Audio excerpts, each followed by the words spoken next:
जी कृष्ण भाई। जी अस्सलाम वालेकुम मुफ्ती साहब, कैसे हैं? वालेकुम सलाम, क्या हाल चाल है? जी जी, मैं ठीक हूँ, बिल्कुल ठीक। तो आपकी खिदमत में आज मैं, जो हमारी बात खत्म हुई थी पिछले 2 हफ्ते में, उसकी एक हवाले लेके आया हूँ जो मुझ पे जी बर्डन था। जी। जो हमारी बात हो रही थी, आपने भी कहा था कि आप भी देंगे, कि हजरत मरियम की जो है वो एज आपने पूछी थी कि बाइबल में क्या है। तो मैंने हम्म बोला मैं बताऊंगा जरूर आपको। और आपने बोला हम्म था कि वो अंडर एज थी जब उनकी शादी हुई। हम्म तो बाइबल में तो कोई उनकी एज का कुछ जिक्र नहीं है। हम्म। तो अब आपका ये है कि अब आप बताएंगे कि वो अंडर एज थी।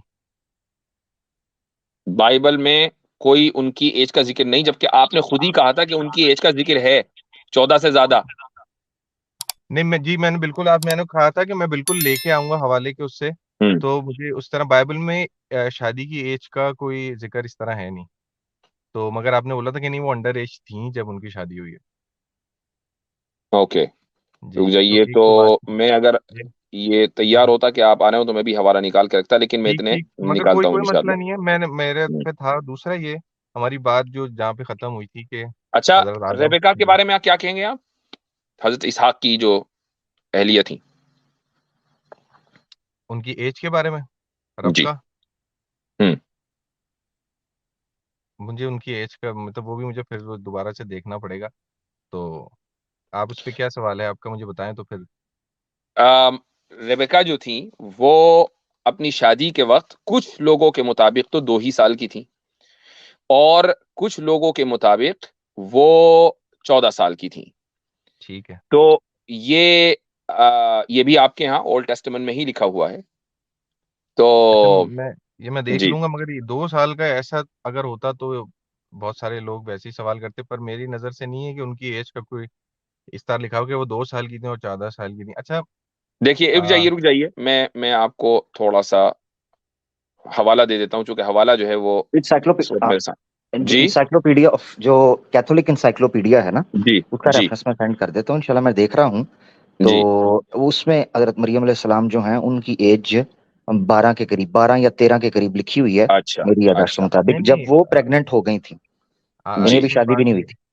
ये यही देख तो। लीजिए, ये आपके सामने आ गया है। अच्छा, ये आप, हमारी बात हुई थी मुफ्ती साहब बाइबल में से दिखाने की। ये जी, अच्छा, अब अभी जूविश वुमेन्स आर्काइव है, और जी इसमें उन्होंने बाइबल बाइबल सिर्फ न्यू टेस्टामेंट तो नहीं है ना, ओल्ड टेस्टामेंट भी तो होगा ना। जी जी जी जी। जी। तो Rebecca's age at her marriage to Isaac.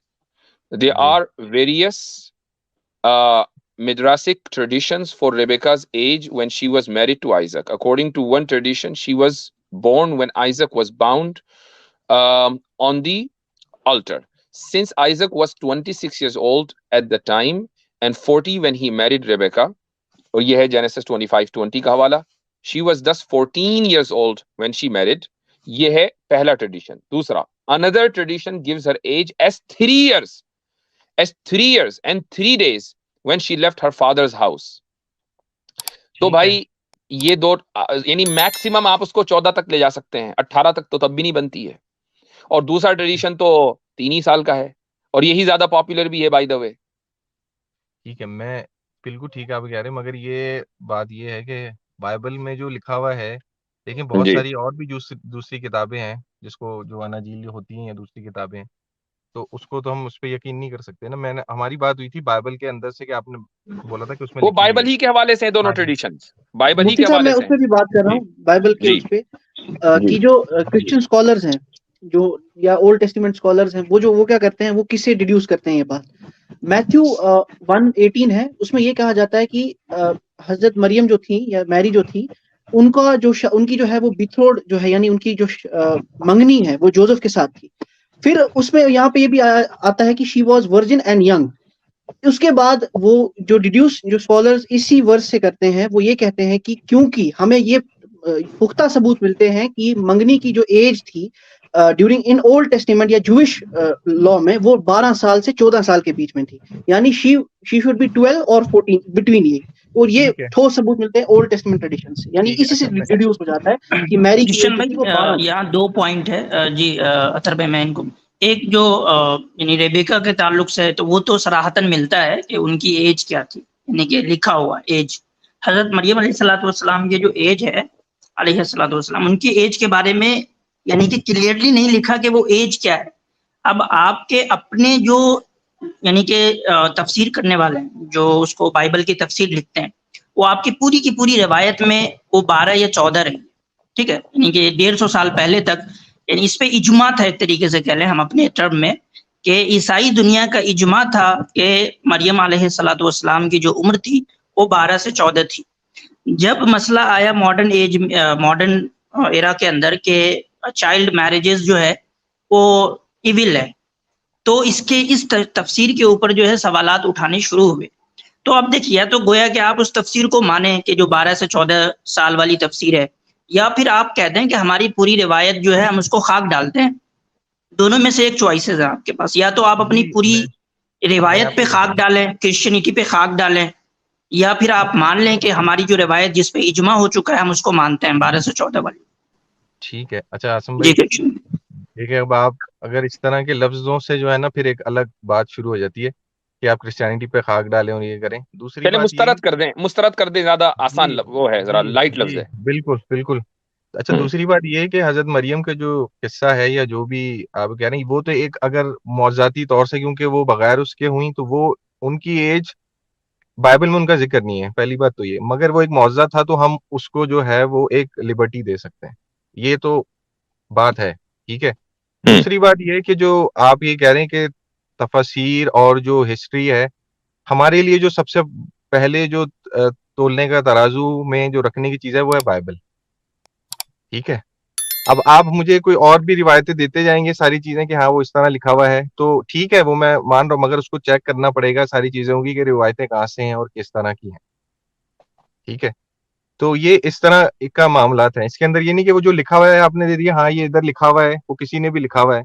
ऐसे तो बहुत सारी चीजें बहुत अगेंस्ट भी लिखी हुई हैं और वो बाइबल की बहुत अगेंस्ट है, तो हम उसको थोड़ी एक्सेप्ट कर लेते नहीं, हैं, ठीक इसको है। देखें, मैं एक चीज आपको बताता हूँ, सॉरी मैं इंटरप्ट कर रहा हूँ, क्योंकि मैं सुनना ही चाह रहा था। कृष्ण भाई देखें, किसी चीज को रिजेक्ट और किसी चीज को एक्सेप्ट करने के लिए कोई रूल्स रेगुलेशन है।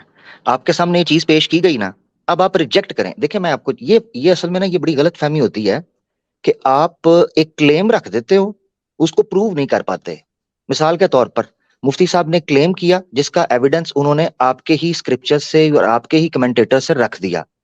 अब आपको चाहिए ये था कि सिर्फ क्लेम करना, दावा करना कि हम इसको रिजेक्ट करते हैं, हम इस तरीके से करते हैं। प्रूव करना है कि इसको रिजेक्ट किसने किया है। आपको ऐसे स्कॉलर्स लेके आए। उसकी वजह ये है, ये समझने की जरूरत ये है कि आप ही के क्रिश्चियन स्कॉलर्स हैं, आप ही के कैथोलिक्स हैं, आप ही के चर्चेज हैं, आप ही के कमेंटेटर्स हैं, उन्होंने ये क्लेम किया है, उन्होंने बाइबल को इस तरीके से समझा है। याद रखें, बिब्लिकल एग्जेजेसिस को समझने के लिए बुनियादी 4 तरीके हैं। उनमें एक दर्स से भी निकला है, जिसको दराश भी मदराश भी कहते हैं। उसका मतलब ये है कि स्कॉलरली राइटिंग्स, बाइबल को आप डायरेक्ट नहीं उसका एग्जेजेसिस कर सकते, उसको पढ़ना पड़ता है। तो आपने अगर रिजेक्ट करना है ना क्रिश्चियन भाई, तो इसके स्पेसिफिक एविडेंस दे दें कि इस वजह से। अभी तो वैसे आपने एक्सेप्ट भी कर लिया पहली बात पे, आपने कहा वो मिरेकलस है, हाँ ठीक है। अगर आप रिजेक्ट करना चाहते हैं तो उसके एविडेंस दे दें स्पेसिफिक, सिर्फ ये ना कहें कि उसमें तो ये भी है, वो भी है, वो भी मानना पड़ेगा। अभी वो भी डिस्कस नहीं हो रहे, अभी ये भी हो रहा है। इस ये भी को किसी तरीके से रिजेक्ट करना है, वो भी को बाद में करेंगे। जी ठीक है मैंने, कृष्ण भाई? जी अच्छा, ये जी आपके सामने एक हवाला और मैं दे रहा हूँ, ये हाँ। faithfoundationfact.com वेबसाइट है, आप ही लोगों की है। तो इसमें यह है कि why was Mary so young when she had Jesus, यानी ये सवाल नहीं हो रहा है कि वो कितनी यंग थी, सवाल ये हो रहा है कि इतनी यंग क्यों थी जब हजरत ईसा अलैहिस्सलाम की पैदाइश हुई। इसमें लिखा हुआ है कि the Bible does not reveal the exact age of Mary when she conceived and gave birth to the baby Jesus। Bible ने एग्जैक्ट एज नहीं जी बयान की, ये आपकी बात यहां तक तो ठीक है, जी लेकिन आगे देखिए क्या लिखा है इस आर्टिकल में। Based on history and Jewish culture, Bible scholars have been able to deduce what her marriage might have been, which is between 12 and 16। कि बाइबल के जो स्कॉलर्स हैं उन्होंने उस जमाने के जो हिस्टोरिकल रिकॉर्ड है और जो उसका जमाने का जो उर्फ है, जो रस्म रिवाज है, उसकी बुनियाद पर यह तय किया कि हजरत मरियम अलैहिस्सलाम की उम्र 12 से 16 के दरमियान होगी। This is the normal age at which girls are betrothed to their husbands and married off। ये एक नॉर्मल एज थी उस जमाने में। तो आप ठीक ये है। नहीं कह सकते, तो अब ये आपके बाइबल के स्कॉलर्स जो हैं इसको मानते आ रहे हैं। मैं थोड़ी जी देर के मैं लिए अगर ये मान भी लूं कि हजरत ईसा, मानने क्या है तो हम जाहिर सी बात है कि हमारा ये अकीदा है कि हजरत ईसा अलैहिस्सलाम की जो पैदाइश है वो मिराकिलस है, इसमें कोई वो नहीं है मसला। लेकिन फिर हजरत इसहाक अलैहिस्सलाम की जो शादी रेबेका से हुई है, आप उसको कैसे, आपके यहाँ जो दो रिवायतें हैं, पहली रिवायत और दोनों रिवायत दोनों ही प्रॉब्लमेटिक है, आपके सेक्युलर सिस्टम पर तो कोई नहीं उतरती ना भाई। 18 साल की तो दोनों में से कोई नहीं थी। नहीं, मैं तो सेकुलर की बात, मेरे ख्याल से मुफ्ती साहब उस जगह बहस कर रहे हैं जहाँ मेरे ख्याल से हम किसी जगह मुत्तफिक हैं कि ये वाली के जो हजरत मरियम वाला मामला तो तय ये हो गया कि वो एक मौजज़ा था, तो वो किसी वक्त भी हो सकता है और कुछ भी हो सकता है। अच्छा, मैं तो सेकुलरिज्म की कोई बात ही नहीं कर रहा हूँ, और ना हमारी बात थी, हमारी बात डिस्कशन शुरू हुई थी किसी और उससे, आपने तो यहाँ पे आपने असल में ये जी दावा किया था कि अमेरिका में जितने भी कवानीन हैं वो दरअसल बाइबल की रोशनी में बने हैं, ये आपका जी दावा था। जी जी मैंने जी, आपको ये जी तो उस पर और हमने ये कहा कि आप जरा ये बताएं कि अमेरिका के अक्सर स्टेट्स में जो मिनिमम एज है शादी की जी विदाउट पेरेंटल कंसेंट वो 18 साल है। तो ये ठीक जरा है। बताएं कि ये बाइबल के कौन से कानून के तहत है। अगर हजरत रेबेका की शादी को भी देख लिया जाए तब भी वो 14 साल है दूसरी रिवायत के मुताबिक, तब भी आपका जो अमेरिकन लॉ है वो उसको मुस्तरद करता है। ठीक है, अब देखें उसकी, बिल्कुल ठीक है आप कह रहे हैं। मैंने तो इसके अंदर ये बात तो ये तय हुई कि जिसमें जो आपने दावा रखा था कि हजरत मरियम का, उसके अंदर तो एज डिफाइन ही नहीं है, और बाइबल के अंदर एज शादी की आपके नहीं, डिफाइन ही मैंने नहीं है। देखिए, मैंने जी आपको पहले ही बता दिया कि आपके जो बिब्लिकल स्कॉलर्स हैं ये उनकी रिसर्च है, मेरी रिसर्च नहीं है। मैं ठीक है। बिल्कुल और देखें अब और सवाल दोनों के ऊपर है, रेबेका के ऊपर भी है और हजरत मरियम के ताल्लुक से भी है। ठीक है। जी, नहीं, आप ये कहना हजरत मरियम पे कैसे होगा, मैंने तो आपको जब इसका ये कहा है कि बाइबल में उसकी उनकी एज डिफाइन ही नहीं है और चीजें ही नहीं है, तो फिर तो ये सवाल ही, या तो चलें, आप मैंने कहेंगे थोड़ी बीच देर में के रह लिए गया। इसको ठीक है। तस्लीम कर लिया कि चूंकि ये जी मौजज़ा है, इसको जी रखें साइड में। जी रेबेका के बारे में क्या कहेंगे? जी तो मैंने आपसे ये कहा, अब कह रहे हैं कि रिवायतें हैं, अब मैंने आपसे उस पर दूसरा जवाब ये दिया था कि रिवायतों को, अब मैं अगर वैसे ही आपसे एक बात काउंटर क्वेश्चन करूं कि सीरत और रिवायतें और हिस्ट्री में किसी के बारे में भी कुछ लिखा हुआ है, ऐसा आप नहीं है उसको कि रिवायतें सरियन किसी ने कुछ कह दिया, किसी आप ने कुछ उसको कह मान दिया। लेते हैं, नहीं मानते ना। बाइबल के जो टेक्स्ट है उसी से डिड्यूस किया गया है, जी उसी से इसको इस्तिंबात कहते हैं। मुफ्ती साहब कोई ये जो आप सवाल रखने लगे ना क्रिश्चियन, इसको इसी ये मैं पूछ रहा था। आप हमसे पूछोगे ना सीरत में है फलां जगह, तो हम पता है क्या कहेंगे, हम जी मानेंगे तहकीक के बाद। हम्म। आप कह रहे हो मैं मान ही नहीं रहा, हमने कहा है अगर रिजेक्ट करना है ना इस चीज को, बाइबल में नहीं, आप उसके लिए कोई आर्ग्यूमेंट पेश करो। फर्क समझ रहे हो मेरा भाई? आप जी सीरत कृष्ण की भाई, हदीस की कोई एक बात बात पेश और करोगे, मैं मजहब हम के रिजेक्ट कर एतबार से देंगे कह लूं, उसको। आप कह रहे हैं रिवायतें। एक बात कृष्ण भाई, मजहब पूरा का पूरा नाम ही है रिवायत का। मजहब आप तक ठीक है। मुंतकिल ही होता है रिवायत के थ्रू। अब वो ये रिवायतें, जी, तो बिल्कुल आप ठीक ये कह रहे हैं। कहेंगे ये रिवायतें हैं, ऐसा यानी कि एक जनरल स्टेटमेंट सही नहीं होगा आपका। अब हमारे यहाँ पूरा मैकेनिज्म है उस रिवायात को चेक करने का कि किस रिवायत को कबूल हाँ, करना है, नहीं मैं भी करना तो है। आपको यही कहा, आपने सुना नहीं, मैंने बोला जो मेरे पास तराजू है तोलने का वो है बाइबल। वो क्या तराजू है? बाइबल चले बाइबल से डिफाई कर दें जो मुफ्ती साहब ने क्लेम पेश किया ना, जो बिब्लिकल जी, स्कॉलर्स तो हैं। बाइबल आपके के पास अंदर बाइबल है, एक मिनट, एक मुकम्मल होने जी दीजिएगा। जी आपके जी पास बाइबल है, तो जिन्होंने ये एज का तयन किया है उनके पास क्या थी, वेदें या मनुस्मृति? उनके पास भी बाइबल ही थी। हाँ जी, आप बिल्कुल बाइबल से ठीक है, डिफाई कर दें। जी बिल्कुल जी ठीक है। तो मैं आपसे ये कह रहा हूँ कि बाइबल के अंदर अगर उनकी एज ये लिखी हुई है, ठीक है, मेरा मेरा भी एक क्लेम है ना, एक देखें दो क्रिश्चियन किसी एक बात पे जो है उनका इख्तलाफ भी हो सकता है, इसमें कौन सी, इसमें कोई अचंभे की आप बात तो अदमे नहीं है। जिक्र अदम, ये एक इलॉजिकल फैलेसी है। जी किसी हाँ। चीज का absence of something doesn't really necessitate के उसका वजूद ही नहीं है। मिसाल के तौर नहीं, पर ईसा बिल्कुल अलैहिस्सलाम ठीक की है। उम्र भी नहीं है, ईसा अलैहिस्सलाम की उम्र भी नहीं है, डिटेल उसकी भी नहीं है कोई, ठीक है। उनके कई हिस्से मिस हो गए हैं, क्या करें? ठीक है। उनका इनकार कर दें? नहीं कर सकते। अदमे जिक्र हम अदमे तो उस पर वजूद तो बात ही नहीं लाजिम नहीं करते। है। हाँ जी, किशन भाई, मैं थोड़ा आपके लिए आसान कर देता हूँ तामिर भाई। एक देखिए बात किशन भाई, आपके यहाँ यानी कि बाइबल में हजरत मरियम अलैहिस्सलाम की उम्र नहीं है, फाइन। आपके हमेशा से जो उसकी तफसीर करने वाले हैं उन्होंने उसको 14 से 16 के दरमियान रखा, ये भी एक फैक्ट है, फाइन। अब आप कह रहे हैं कि हम उस तफसीर को नहीं मानेंगे और आपका ये दावा है कि हमारे पास बाइबल है तराजू।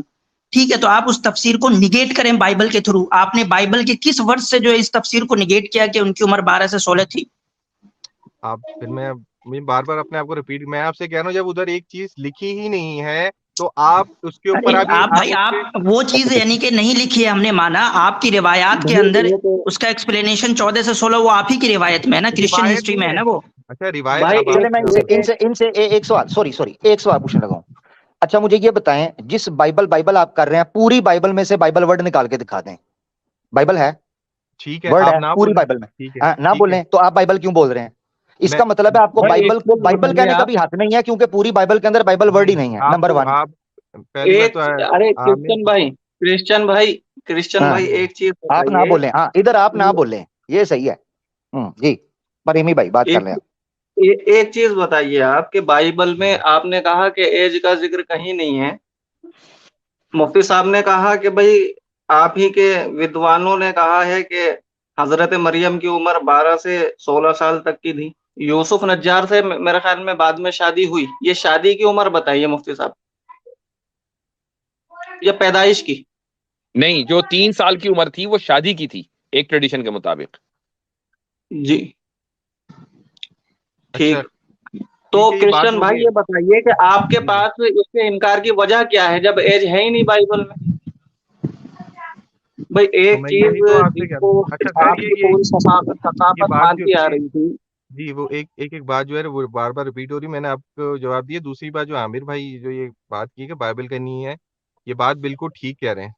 आप इसको तौरात कह लें, इंजील कह लें, ये एक बाइबल का नहीं मजमूआ नहीं जो होता है ना। आप बाइबल कर रहे हैं, तौरात मैं इंजील तो हम किसे ये कहते हैं, वो फिर वही नहीं डिस्प्यूटेड नहीं है। ये मेरी बात सुने, मेरी बात सुने, फर्क समझे अरे आप क्रिश्चियन भाई, बोलने ही फर्क नहीं देते समझे। ना आमिर भाई, मुझे मैं मालूम है, मुझे क्यों पहले जवाब तो देने ओहो देना। आप तौरात इंजील उनको कह रहे हैं जिनको कुरान ने तौरात इंजील नहीं ना कहा, यही तो फर्क है। मगर बाइबल पर अब ये यूनानिमसली दूसरी आप बात लोग कर रहे हैं, आप मुत्तफिक हैं।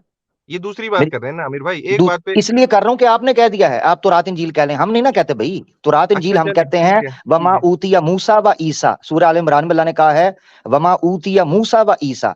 तौरात और इंजील वो किताबें थी जो मूसा और ईसा को डायरेक्ट इंडिविजुअल को स्पेसिफिकली दी गई थी। ये तो अनाजील ठीक है। अरबा तो है, अब लूका, मत्ती, इंजील, इस बात मरकस को की। आगे चला लें, अगर आपने ये इसको नहीं सवाल किया चलाना, हाँ इसको नहीं चलाना, तो फिर आपको आपने उस क्यों की आर्गुमेंट पे बात, आना है। आपने क्यों की बाइबल बात ये? आपने, क्योंकि आपने की इसलिए मैं तो वापस आना चाह रहा हूं। आपने नहीं तौरात तो मैं इंजील भी का तो अब जिक्र इसका किया, मैंने जवाब नहीं दूंगा किया। ना। नहीं ये नहीं थोड़ी होता है आमिर भाई, आप कह दें। आपने डाइवर्ट करने के लिए किया, मैं ऐसे तो नहीं ना कि आपको अच्छा जाने दूंगा। अच्छा, वापस आ जाओ उस टॉपिक पे। 1 मिनट में जरा इजाजत चाहूंगा। ये बाइबल बाइबल का कर रहे हैं, अगरचे उसका हवाला पहले भी दिया जा चुका। एक और ये Genesis 24, the marriage of Isaac and Rebecca.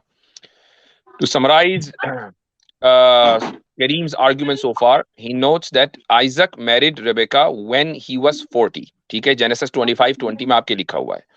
Claims Rebecca must have been 3 years old at the time since she was born when Isaac was 37, Genesis 22 and 23. चलो अब आपकी जेनेसिस 22-23 में लिखा हुआ है कि हजरत इसहाक 37 साल के थे जब रेबेका की बर्थ हुई। अच्छा ये और हवाला जेनेसिस 25:20 में लिखा हुआ है कि जब शादी हुई तो हजरत इसहाक जो है वो 40 साल के थे, तो रेबेका तो हर हाल में 3 ही साल की होनी थी ना। तो अब अगरचे आपकी बाइबल में ये नहीं लिखा हुआ कि रेबेका 3 साल की थी, लेकिन ये जरूर लिखा हुआ है कि हजरत इसहाक कितने साल के थे जब शादी हुई और हजरत इसहाक कितने साल के थे जब रेबेका पैदा हुई। तो इसी को कहते हैं डिडक्शन, कि उन्होंने उससे डिड्यूस किया आपके स्कॉलर्स ने, और आप इसको मान नहीं रहे। ठीक है, ठीक है। अच्छा अब ये जो आप बता रहे हैं मुफ्ती साहब, ये तो एक व्लॉग और ये ब्लॉग जो है ना सारी चीजों को लेके आवेगा। बस खैर इसको हम इस पे बात को इसी तरह रखते हैं। जो आपको मैं बार बार ये कह रहा हूँ, आप उसी को राउंड राउंड हम उस पर बात करें। मेरा दूसरा सवाल भी फिर रह जाएगा, क्योंकि मैं आपसे बार बार ये कह रहा हूँ कि हमें बाइबल पे वो करना है। आपके अगर मैं बात करूंगा कि इसके अंदर तफसीर में ये लिखा हुआ, तो आप ये फौरन से उसको सिर्फ निगेट करेंगे फिर उधर आप कि आ मैं हमें माजरत कुरान टोकना से, पड़ता है, फिर माजरत हमें टोकना कुरान, पड़ता है। आप आप फिर वही टोकेंगे रिपीट, क्योंकि आप भी वही बात रिपीट सुनेंगे कर नहीं रहे ना हैं। आमिर भाई, नहीं ये आप हमारी फिर बड़ी रिपीट कर मसला रहे है। हैं ना माजरत के साथ। मेरी बात सुने, आप भी रिपीट किए जा रहे हैं आमिर आप पता भाई। क्या कह रहे हैं, आप कह रहे हैं जी आपकी तफसीर मैं उसके ऊपर आप रिपीट खुद कर रहे हैं। ओ भाई आपका उसूल पता क्या है? आपका उसूल ये था कि चूंकि बाइबल में नहीं आया लिहाजा मैं नहीं मानता। उस पर आपको को दर्जनों दलाइल दे दिए हैं, अकली और नकली। ठीक है ना, इन्फर करना किसी चीज को और किसी चीज को लॉजिकली प्रूव करना कि भाई ये चीज नहीं है, कि अगर कोई चीज का जिक्र नहीं है तो वो वजूद नहीं रखती। इस तरह तो बाइबल को बाइबल कहना चाहिए। सारे सवालात रखे, आप फिर कह रहे हैं आपकी तफसीर में जो आएगा मान लेंगे, जो आएगा। हमारे पास उसूल है, पेश करें किसी चीज को हम कर लेंगे, मगर अभी वो टॉपिक नहीं। हमने एक पेश किया, उसको रिजेक्ट करने के लिए जेनरिक उसूल ना दें, स्पेसिफिक आर्ग्यूमेंट और एविडेंस दें कि ये चीज इसलिए गलत है। सिंपल जी। अच्छा ये देखें, बात ये है कि जो मैं आपसे कह रहा हूँ वो आपको समझ नहीं आ रहा है, इसलिए आपको ये सारी बातें मसला हो रहा है चलें ना। अब ये बहुत बात